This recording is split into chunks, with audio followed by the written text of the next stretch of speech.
Welcome, soccer friend, to the magical world of Soccer Bedtime Stories, where dreams and goals come together. I'm your host, Tomek, and I'm here to accompany you on a journey through the stories of some of the greatest players, games, and tournaments as you drift off to sleep. If this is your first time visiting our Soccer Dream World, and you enjoy the story, we welcome you to follow and subscribe to listen to all the stories in our library. If you are a returning soccer dreamer, we encourage you to review, comment, star, and like the stories you love most. Your feedback and ideas help us get better and help to expand our soccer dreaming community. Please reach out to us. It's as easy as a pass to a friend. You can just email us at soccerbedtimestories@gmail.com. Enjoy the story, sleep well, and dream big.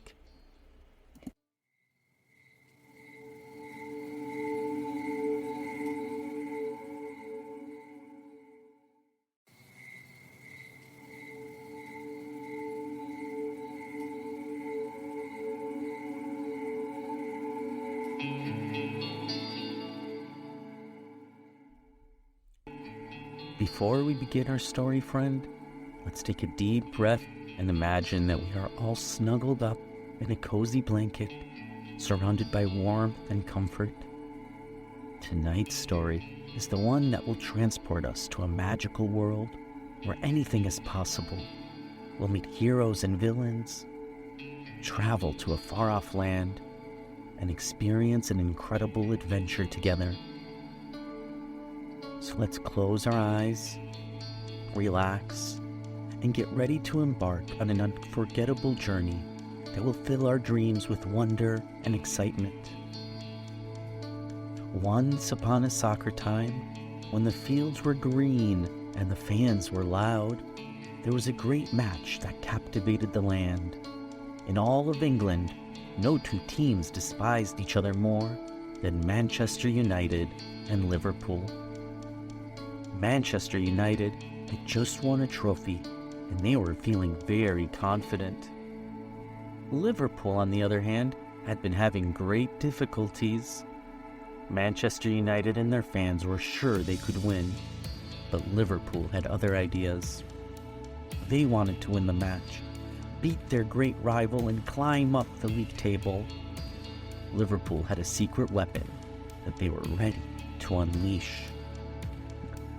The teams met at the famous home stadium of Liverpool called Anfield Road. The red brick soccer castle was full of people on this day ready to watch the match. The people inside wore and waved their scarves. Dressed in red, they waved their colorful flags and sang "You'll Never Walk Alone" to inspire their team. The game began, and Manchester United looked like they were playing well. Balls were zipping, zip, zip, from side to side. Bruno Fernandes, the tall and confident Portuguese midfielder of Manchester United, led his team. At one point, his piercing brown eyes found the ball crossing the air above him. He rose above all the defenders and hit the ball at the Liverpool goal and past their brave goalie Alisson. Everyone froze. The tattoos on Bruno's arms started to dance in celebration as the ball neared the goal. But then, something shifted, and the ball just missed the net. Manchester kept trying to beat the Liverpool defenders, but they could not get past the red wall of Liverpool, led by the towering and brave Virgil van Dijk. The first half was coming to an end when suddenly the secret weapon was unleashed by Liverpool. The spirit of Anfield flew from the cop stand of the stadium, and Liverpool began a counterattack. Andrew Robinson, a brown-haired speedster from Scotland, released the ball to the Dutch youngster Cody Gakpo, who was positioned on the left-hand side of the box. Gakpo received the pass and immediately charged into the box like a cheetah. His eyes locked onto the goal as he dodged and weaved past Manchester United's players, leaving United defender Raphael Varane behind with some deft footwork. As he approached the goal, Gakpo calmly swept a right-footed shot into the bottom right corner of the net, beating United goalkeeper David De Gea and giving Liverpool the lead. It was a well-placed and powerful shot that soared like a rocket and left De Gea rooted to the ground like an old oak tree. Shortly after the majestic goal, the referee blew his whistle and the players walked off the field to make their plans for the second half. When the players returned, the spirit of Anfield came with them. The second half would not be like the first. Liverpool were inspired.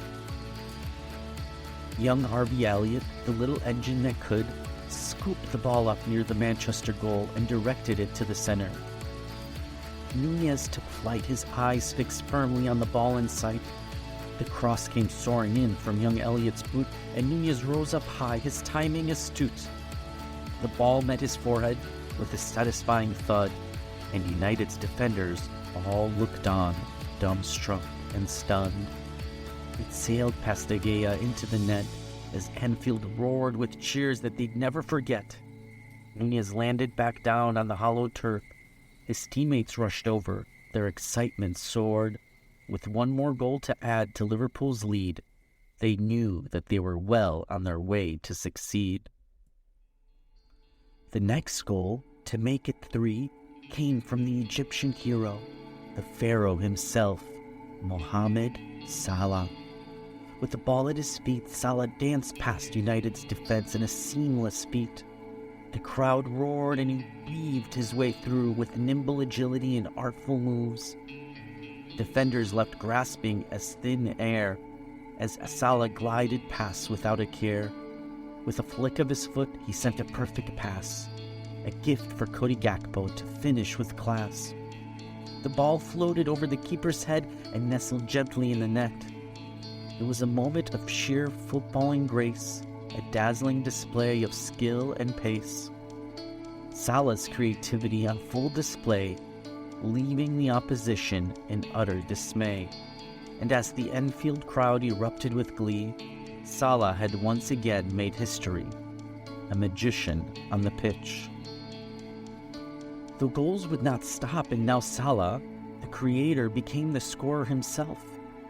In that moment, Darwin Nunez played his part, a well-placed pass that set up the stage for Salah's art. The talented Egyptian received a precise pass from Darwin Nunez and turned with dazzling agility. With lightning-fast footwork, he danced around the United defenders with ease, leaving them trailing in his wake. As he approached the box, he unleashed a powerful shot that sailed into the top corner of the net, leaving the goalkeeper with no chance. The strike was a testament to Salah's incredible talent, and it sent the Anfield crowd wild with excitement yet again. The mighty Red were not done yet. Trent Arnold-Alexander and his magical boot swung the cross in from the right-hand side. The ball deflected and flew around and found its way to the feet of Liverpool's captain, Jordan Henderson. He crossed the ball once again, and the heat-seeking missile found none other than the Uruguayan mountain, Darwin Nunez. He had come to the Big Red from Benfica and was now scoring the 5th goal of the match with the back of his head.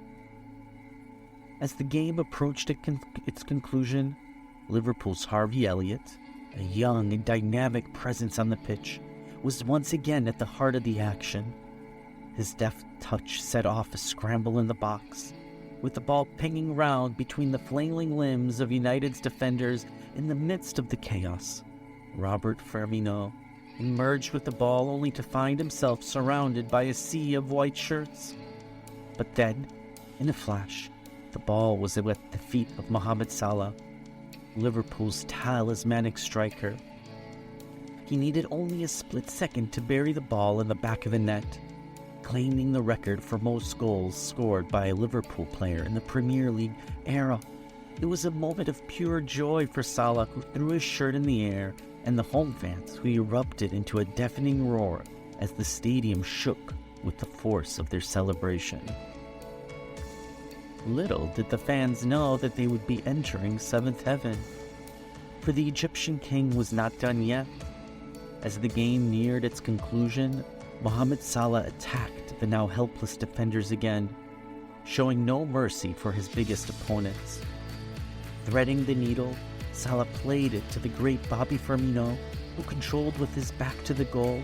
He turned and knocked the now exhausted ball in between Manchester's goalie's legs. Number 7 was scored by the soon-departing Firmino, always adored by the Anfield faithful. As the final whistle blew, Liverpool's captain, Jordan Henderson, beamed with pride. He proclaimed it a wondrous day for all, where his team displayed energy and prowess in a magnificent way. Though Manchester United's disappointment was palpable, they still extended their congratulations to the rivals when the game was one for the ages, captivating and thrilling, enjoyed by all, especially Gary Neville. Good night, friend. Sleep well.